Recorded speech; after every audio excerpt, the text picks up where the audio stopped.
সন্ধ্যার আলোয় মন ভরে ওঠে, গল্পের মঞ্জরি প্রাণে ফোটে। এখানে সব কথা সুরে বাঁধা, মঞ্জুর গল্প মঞ্জরি। নমস্কার, আমার গল্প পাঠ আসরে আপনাকে স্বাগত জানাচ্ছি। আজ পড়ছি শরৎচন্দ্র চট্টোপাধ্যায়ের শ্রীকান্ত উপন্যাসের দ্বিতীয় খণ্ডের ৬ষ্ঠতম পর্ব। অভয়া ও রোহিণী দাদাকে তাহাদের নূতন বাসায় নূতন ঘরকন্নার মধ্যে প্রতিষ্ঠিত করিয়া যেদিন সকালে নিজের জন্য আশ্রয় খুঁজিতে রেঙ্গুনের রাজপথে বাহির হইয়া পড়িলাম, সেদিন ওই দুটি লোকের সম্বন্ধে আমার মনের মধ্যে যে একেবারেই কোনো গ্লানি স্পর্শ করে নাই, এমন কথা আমি বলিতে চাহি না। কিন্তু এই অপবিত্র চিন্তাটাকে বিদায় করিতেও আমার বেশি সময় লাগে নাই। কারণ কোনো দুটি বিশেষ বয়সের নরনারীকে কোনো একটা বিশেষ অবস্থার মধ্যে দেখিতে পাওয়া মাত্রই একটা বিশেষ সম্বন্ধ কল্পনা করা যে কত বড় ভ্রান্তি, এ শিক্ষা আমার হইয়া গিয়াছিল। এবং ভবিষ্যতের জটিল সমস্যাও ভবিষ্যতের হাতে ছাড়িয়া দিতে আমার বাধে না। সুতরাং শুধুমাত্র নিজের ভারটাই নিজের কাঁধে তুলিয়া লইয়া সেদিন প্রভাতকালে তাহাদের নূতন বাসা হইতে বাহির হইয়াছিলাম। এখনকার মতো তখনকার দিনে নূতন বাঙালি বর্মা মুল্লুকে পদার্পণ করা মাত্রই পুলিশের প্রকাশ্য এবং গুপ্ত কর্মচারী দল তাহাকে প্রশ্ন করিয়া, বিদ্রূপ করিয়া, লাঞ্ছিত করিয়া বিনা অপরাধে থানায় টানিয়া লইয়া গিয়া ভয় দেখাইয়া যন্ত্রণার একশেষ করিত না। মনের মধ্যে পাপ না থাকিলে তখনকার দিনে পরিচিত অপরিচিত প্রত্যেকেরই নির্ভয় বিচারণ করিবার অধিকার ছিল, এবং এখনকার মতো নিজেকে নির্দোষ প্রমাণ করিবার নিরতিশয় অপমানকর গুরু ভারও তখন নবাগত বঙ্গবাসীর ঘাড়ের ওপর চাপানো হয় নাই। অতএব স্বচ্ছন্দ চিত্তে কোনো একটা আশ্রয়ের অনুসন্ধানে সমস্ত সকলটাই সেদিন পথে পথে ঘুরিয়া বেড়াইতেছিলাম। তা বেশ মনে পড়ে। একজন বাঙালির সহিত সাক্ষাৎ হইল। সে মুটের মাথায় এক ঝাঁকা তরি তরকারি চাপাইয়া ঘাম মুছিতে মুছিতে দ্রুত পদে চলিয়াছিল। জিজ্ঞাসা করিলাম, মশাই, নন্দমিস্ত্রির বাসাটা কোথায় বলে দিতে পারেন? লোকটা থামিয়া দাঁড়াইয়া কহিল, কোন নন্দ? রিবিট ঘরের নন্দবাগড়িকে খুঁজছেন? বলিলাম, সে তো জানি না মশাই, কোন ঘরের তিনি? শুধু পরিচয় দিয়েছিলেন রেঙ্গুনের বিখ্যাত নন্দমিস্ত্রি বলে। লোকটা অসম্মানসূচক এক প্রকার মুখভঙ্গি করিয়া কহিল, ও মিস্ত্রি? অমন সবাই নিজেকে মিস্ত্রি কবলায় মশাই। মিস্ত্রি হওয়া সহজ নয়। মরকট সাহেব যখন আমাকে বলেছিল, হরিপদ, তুমি ছাড়া মিস্ত্রি হবার লোক তো দেখতে পাইনি, তখন বড় সাহেবের কাছে কত উড়ো চিঠি পড়েছিল জানেন? 100 খানি। আরে কাস্তের জোর থাকলে কি উড়ো চিঠির কর্ম? কেটে যে জোড়া দিতে পারি। তবে কি জানেন মশাই, দেখিলাম অজ্ঞাতে লোকটা এমন জায়গায় আঘাত করিয়া ফেলিয়াছি যে মীমাংসা হওয়া কঠিন। তাই তাড়াতাড়ি বাধা দিয়া বলিলাম, তাহলে নন্দ বলে কোনো লোককে আপনি জানেন না? শোনো কথা, 40 বছর রেঙ্গুনে বাস, আমি জানি না আবার কাকে? নন্দ কি একটা? 3টে নন্দ আছে যে। নন্দ মিস্ত্রি বললেন? আসছেন কোত্থেকে? বাংলা থেকে বুঝি? ও তাই বলুন, টগরের মানুষকে খুঁজছেন? ঘাড় নাড়িয়া বলিলাম, হ্যাঁ হ্যাঁ, তিনিই বটে। লোকটা কহিল, তাই বলুন, পরিচয় না পেলে চিনব কি করে? আসুন, আমার সঙ্গে বড়াতে করে খাচ্ছে মশাই। নইলে নন্দ পাগড়ি নাকি আবার একটা মিস্ত্রি। মশাই আপনারা? ব্রাহ্মণ শুনিয়া লোকটা পথের উপরেই প্রণাম করিল। কহিল, সে দেবে আপনার চাকরি করে, তার সাহেবকে বলে দিতেও পারে একটা জোগাড় করে, কিন্তু 2 মাসের মাইনে আগাম ঘুষ দিতে হবে। পারবেন? তাহলে 18 আনা 5 শিকে রোজ ধরতেও পারে। এর বেশি নয়। জানাইলাম যে আপাতত চাকরির উমেদারিতেই যাইতেছি না, একটা আশ্রয় জোগাড় করিয়া দিবে, এই আশা আমাকে নন্দমিস্ত্রি জাহাজের ওপরেই দিয়াছিল। শুনিয়া হরিপদ মিস্ত্রি আশ্চর্য হইয়া জিজ্ঞাসা করিল, মশাই ভদ্রলোক, কেন ভদ্রলোকদের মেশে যান না? কহিলাম, মেস কোথায়, সে তো চিনি না। সেও চেনে না, তাহা সেও স্বীকার করিল, কিন্তু ও বেলা সন্ধান করিয়া জানাইবে আশা দিয়া বলিল, কিন্তু এত বেলায় নন্দের সঙ্গে দেখা হবে না, সে কাজে গেছে, টগর খিল দিয়ে ঘুমুচ্ছে, ডাকাডাকি করে তার ঘুম ভাঙালে আর রক্ষে থাকবে না মশাই। সেটা খুব জানি, সুতরাং পথের মধ্যে আমাকে ইতস্তত করিতে দেখিয়া সে সাহস দিয়া কহিল, নাই গেলেন সেখানে? অমন তোফা দা ঠাকুরের হোটেল রয়েছে, চান করে সেবা করে ঘুম দিয়ে বেলা পড়লে তখন দেখা যাবে, চলুন। হরিপদ সহিত গল্প করিতে করিতে দা ঠাকুরের হোটেলে আসে যখন উপস্থিত হইলাম, তখন হোটেলের ডাইনিং রুমে 15 লোক খাইতে বসে আছে। ইংরেজিতে দুটো কথা আছে, ইনস্টিংক্ট এবং প্রেজুডাইস, কিন্তু আমাদের কাছে শুধু সংস্কার। একটা যে আর একটা নয় তাহা বুঝা কঠিন নয়, কিন্তু আমাদের এই জাতিভেদে খাওয়া ছোঁয়া বস্তুটা যে ইনস্টিংক্ট হিসেবে সংস্কার নয়, তাহা দা ঠাকুরের এই হোটেলের সংস্রবে আজ প্রথম টের পাইলাম। এবং সংস্কার হইলেও যে ইহা কত তুচ্ছ সংস্কার, ইহার বাঁধন হইতে মুক্ত হওয়া যে কত সহজ, তাহা প্রত্যক্ষ করিয়া একেবারে আশ্চর্য হইয়া গেলাম। আমাদের দেশে এই যে অসংখ্য জাতিভেদের শৃঙ্খল, তাহা দুপায় পড়িয়া ঝমঝম করিয়া বিচরণ করার মধ্যে গৌরব এবং মঙ্গল কতখানি বিদ্যমান, সে আলোচনা এখন থাক। কিন্তু কথা আমি অসংশয় বলিতে পারি যে যাহারা নিজেদের গ্রামটুকুর মধ্যে নিতান্ত নিরাপদে প্রতিষ্ঠিত থাকিয়া ইহাকে পুরুষানুক্রমে প্রাপ্ত সংস্কার বলিয়া স্থির করিয়া রাখিয়াছেন এবং ইহার শাসন পাশ ছিন্ন করার দুর্বতা সম্বন্ধে যাহাদের লেশ মাত্র অবিশ্বাস নাই, তাহারা একটা ভুল জিনিস জানিয়া রাখিয়াছেন। বস্তুত যে কোনো দেশে খাওয়া ছোঁয়ার বাছ বিচার প্রচলিত নাই, তেমন দেশে পা দেওয়া মাত্রই বেশ দেখিতে পাওয়া যায় এই 56 পুরুষের খাওয়া ছোঁয়ার শেকল কি করিয়া না জানি রাতারাতি খসিয়া গেছে। বিলাত গেলে জাতি যায়, একটা মুখ্য কারণ, নিষিদ্ধ মাংস আহার করিতে হয়। যে নিজের দেশেও কোনো কালে মাংস খায় না তাহারও যায়, কারণ জাতি মারিবার মালিকেরা বলেন সেও একই কথা, না খেলেও সে ওই খাওয়াই ধরে নিতে হয়, নেহাত মিথ্যা বলেন না। বর্মা তো 3-4 দিনের পথ, অথচ দেখি 15 আনা বাঙালি ভদ্রলোকই বোধ করি ব্রাহ্মণই বেশি হইবেন, কারণ এ যুগে তাহাদের লোভটাই সকলকে হার মানাইয়াছে। জাহাজের হোটেলে সস্তায় পেট ভরিয়া আহার করিয়া ডাঙায় পদার্পণ করেন, সেখানে মুসলমান ও গোয়ানিজ পাচক ঠাকুরেরা কি রাঁধিয়া সার্ভ করিতেন প্রশ্ন করা রূঢ় হইতে পারে, কিন্তু তাহারা যে হবিষ্যান্ন পাক করিয়া কলা পাতায় তাহাদিগকে পরিবেশন করে নাই, তাহা ভাটপাড়ার ভট্টাচার্যদের পক্ষেও অনুমান করা বোধ করি কঠিন নয়। আমি তো সহযাত্রী, যাহারা নিতান্তই এই সকল খাইতে চাহেন না, তাহারা অন্তত চা রুটি ফলটা পাঁপড়টাও ছাড়েন না। অথচ সেই একদম নিষিদ্ধ মাংস হইতে বর্তমানে রম্ভা পর্যন্ত সমস্তই একত্রে গাদাগাদি করিয়া জাহাজের কোল্ড রুমে রাখা হইয়া থাকে, এবং তাহা কাহারও অগোচর রাখার পদ্ধতিও জাহাজের নিয়মকানুনের মধ্যে দেখি নাই।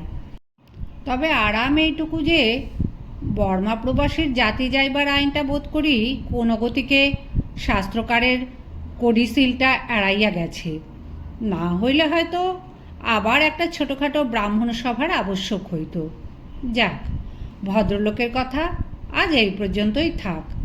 হোটেলে যাহারা সারি সারি পংক্তিভোজনে বসিয়া গেছে তাহারা ভদ্রলোক নয়, অন্তত আমরা বলি না, সকলেই কারিগর, ওয়ার্কশপে কাজ করে, 10:30টায় ছুটিতে ভাত খাইতে আসিয়াছে। শহরের প্রান্তে মস্ত একটি মাঠের 3 দিকে নানা রকমের এবং নানা আকারের কারখানা, এবং একধারে এই পল্লীর মধ্যে দা ঠাকুরের হোটেল।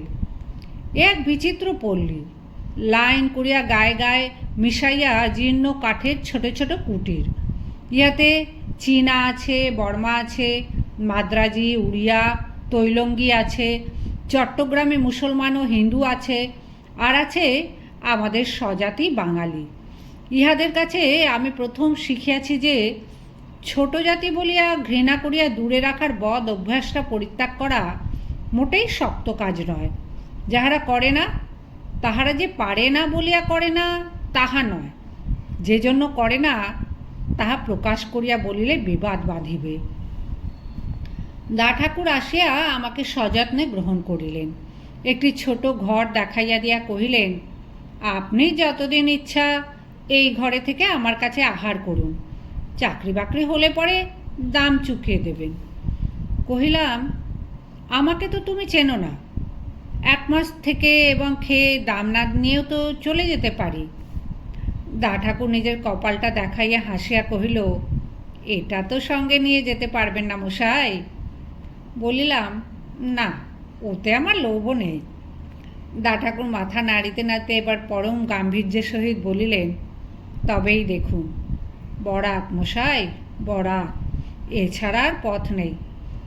এই আমি সকলকে বলি। বস্তুত এ শুধু তাঁর মুখের কথা নয়, এ সত্য তিনি যে নিজে কিরূপ অকপটে বিশ্বাস করিতেন তাহা হাতে নাতে সব প্রমাণ করিবার জন্য মাস 4-5 পরে একদিন প্রাতঃকালে অনেকের গচ্ছিত টাকা কড়ি, আংটি, ঘড়ি প্রভৃতি সঙ্গে লইয়া শুধু তাহাদের নিরেট কপালগুলি শূন্য হোটেলের মেঝের ওপর সজোরে ঠুকিবার জন্য বর্মায় ফেলিয়া রাখিয়া দেশে চলিয়া গেলেন। যাই হোক, দা ঠাকুরের কথাটা শুনিতে মন্দ লাগিল না, এবং আমিও একজন তার নূতন মক্কেল হইয়া একটা ভাঙা ঘর দখল করিয়া বসিলাম। রাত্রে একজন কাঁচা বয়সের বাঙালি ঝি আমার ঘরের মধ্যে আসন পাতিয়া আমার খাবার জায়গা করিয়া দিতে আসিল। অদূরে ডাইনিং রুমে বহু লোকের আহারের কলরব শোনা যাইতেছিল। প্রশ্ন করিলাম, আমাকেও সেখানে না দিয়ে এখানে দিচ্ছ কেন? সে কহিল, তারা যে নোয়াকাটা বাবু, তাদের সঙ্গে কি আপনাকে দিতে পারি? অর্থাৎ তাহারা ওয়ার্কমেন, আমি ভদ্রলোক। হাসিয়া বলিলাম, আমাকেও যে কি কাটতে হবে সে তো এখনো ঠিক হয়নি। যাই হোক, আজ দিচ্ছ দাও, কিন্তু কাল থেকে আমাকেও ওই ঘরেই দিও। ঝি কহিল, আপনি বামুন ঠাকুর, আপনার সেখানে খেয়ে কাজ নেই। কেন? ঝি গলাটা একটু খাটো করিয়া কহিল, সবাই বাঙালি বটে, কিন্তু একজন ডোম আছে। ডোম? দেশে এই জাতিটা অস্পৃশ্য। ছুঁইয়া ফেলিলে স্নান করা কম্পালসারি কিনা জানি না, কিন্তু কাপড় ছাড়িয়া গঙ্গা জল মাথায় দিতে হয় তাহা জানি। অত্যন্ত আশ্চর্য হইয়া জিজ্ঞাসা করিলাম, আর সবাই? ঝি বলিল, আর সবাই ভালো জাত, কায়েত আছে, কৈবর্ত আছে, সদ্গোপ আছে, গয়লা আছে, কামার, এরা কেউ আপত্তি করে না। ঝি আবার একটু হাসিয়া বলিল, এই বিদেশে 7 সমুদ্র পাড়ে এসে কি অত বামনাই করা চলে বাবু? তারা বলে দেশে ফিরে গঙ্গা স্নান করে একটা অঙ্গ প্রাচ্চিত্তির করলেই হবে। হয়তো হয়, কিন্তু আমি জানি যে 2-4 জন মাঝে মাঝে দেশে আসে তাহারা চলতি মুখে কলিকাতার গঙ্গায় একবার গঙ্গা স্নানটা হয়তো করিয়া লয়, কিন্তু অঙ্গ প্রাচিত্তির কোনো কালেই করে না। বিদেশের আবহাওয়ার গুণে ইহা তাহারা বিশ্বাসই করে না। দেখিলাম হোটেলে মাত্র 2টি হুঁকা আছে, একটি ব্রাহ্মণের, অপরটি যাহারা ব্রাহ্মণ নয় তাহাদের। আহারাদির পর কৈবর্তের হাত হইতে ডোম এবং ডোমের হাত হইতে কর্মকার মশাই স্বচ্ছন্দে হাত বাড়াইয়া হুঁকা লইয়া তামাক ইচ্ছা করিলেন। দ্বিধার লেশ মাত্র নাই। 1-2 পরে এই কর্মকারটির সহিত আলাপ করিয়া জিজ্ঞাসা করিলাম, আচ্ছা, এতে তোমাদের জাত যায় না? কর্মকার কহিল, যায় না আর মশাই, যায় বই কি, তবে ও কি আর প্রথমে ডোম বলে নিজেই পরিচয় দিয়েছিল? বলেছিল কৈবর্ত। তারপর সব জানাজানি হয়ে গেল। তখন তোমরা কিছু বললে না? কি আর বলবো মশাই, কাজটা তো খুব অন্যায় করেছে, সে বলতেই হবে। তবে লজ্জা পাবে, এই জন্য সবাই জেনেও চেপে গেল। কিন্তু দেশে হলে কি হতো? লোকটা যেন শিহরিয়া উঠিল, কহিল, তাহলে কি আর রক্ষে ছিল? তারপর একটুখানি চুপ করিয়া থাকিয়া নিজেই বলিতে লাগল, তবে কি জানেন বাবু, বামুনের কথা ধরিনে, তাহা হলেন বর্ণের গুরু, তাঁদের কথা আলাদা। নইলে আর সবাই সমান, নবসাক্ষী বলুন আর হাড়িডমি বলুন, কিছুই কারো গায়ে লেখা থাকে না। সবাই ভগবানের সৃষ্টি, সবাই এক, সবাই পেটের জ্বালায় বিদেশে এসে লোহা পিটছে। আর যদি ধরেন বাবু, হরি মোড়ল ডোম হলে কি হয়? মদ খায় না, গাঁজা খায় না, আচার ব্যবহারে কার সাধ্যি বলে ও ভালো জাত নয়, ডোমের ছেলে? আর ওই লক্ষণ, ও তো ভালো কায়েতের ছেলে, ওর দেখুন দেখি একবার ব্যবহারটা, বেটা দুবার জেলে যেতে যেতে বেঁচে গেছে। আমরা সবাই না থাকলে এতদিন ওকে জেলে ম্যাথরের ভাত খেতে হতো যে। লক্ষণের সম্বন্ধেও আমার কৌতূহল ছিল না, কিংবা হরিমোড়ল তাহার ডোমত্ব গোপন করিয়া কত অন্যায় করিয়াছে সেই মীমাংসা করিবার প্রবৃত্তিও হইল না। আমি শুধু ভাবিতে লাগিলাম, যে দেশে ভদ্রলোকেরা পর্যন্ত চর লাগাইয়া তাহাদের আজন্ম প্রতিবেশীর ছিদ্র অন্বেষণ করিয়া তাহার পিতৃশ্রাদ্ধ পণ্ড করিয়া দিয়ে আত্মপ্রসাদ লাভ করে, সেই দেশের অশিক্ষিত ছোটলোক হইয়াও ইহারা একজন অপরিচিত বাঙালির এত বড় মারাত্মক অপরাধও মাপ করিয়াছে। এবং শুধু তাই নয়, পাছে এই প্রবাসে তাহাকে লজ্জিত ও হীন হইয়া থাকিতে হয়, এই আশঙ্কায় সে কথা উত্থাপন পর্যন্ত করে নাই। এ অসম্ভব কি করিয়া সম্ভব হইল? বিদেশি বুঝিবে না বটে, কিন্তু আমরা তো বুঝিতে পারি হৃদয়ের কতখানি প্রশস্ততা, মনের কত বড় ঔদার্য ইহার জন্য আবশ্যক। এ যে শুধু তাহাদের দেশ ছাড়িয়া বিদেশে আসার ফল, তাহাতে আর সংশয় মাত্র নাই। মনে হইল এই শিক্ষাই এখন আমাদের দেশের জন্য সকলের চেয়ে বেশি প্রয়োজন। ওই যে নিজের পল্লীটুকুর মধ্যে সারা জীবন বসিয়া কাটানো, মানুষকে সর্ববিষয় ছোট করিয়া দিতে এত বড় শত্রু বোধ করি কোনো একটা জাতির আর নাই। যাক, বহুদিন পর্যন্ত আমি ইহাদের মধ্যে বাস করিয়াছি, কিন্তু আমার যে অক্ষর পরিচয় আছে, এ সংবাদ যতদিন না তাহারা জানিবার সুযোগ পাইয়াছে, শুধু ততদিনই আমি ইহাদের সহিত ঘনিষ্ঠভাবে মিশিবার সুযোগ পাইয়াছি, তাহাদের সকল সুখ দুঃখের অংশ পাইয়াছি। কিন্তু যেই মুহূর্তে জানিয়াছে আমি ভদ্রলোক, আমি ইংরাজি জানি, সেই মুহূর্তেই তাহারা আমাকে পর করিয়া দিয়াছে।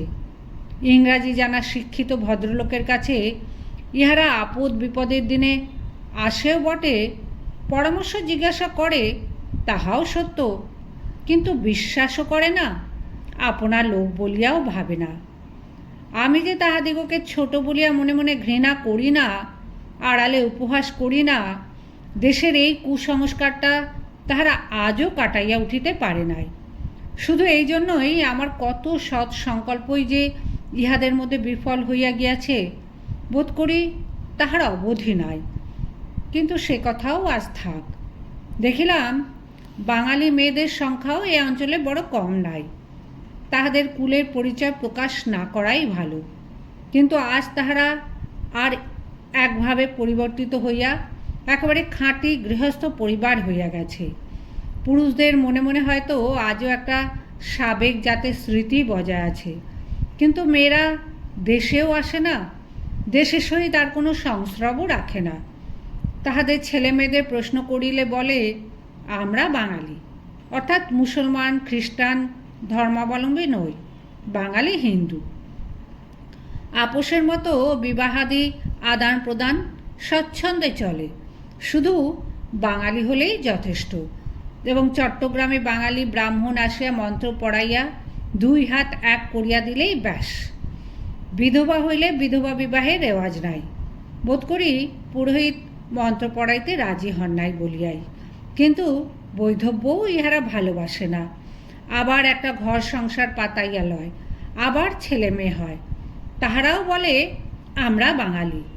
আবার তাহাদের বিবাহের সেই পুরোহিত আসিয়াই বৈদিক মন্ত্র পড়াইয়া বিবাহ দিয়া যান।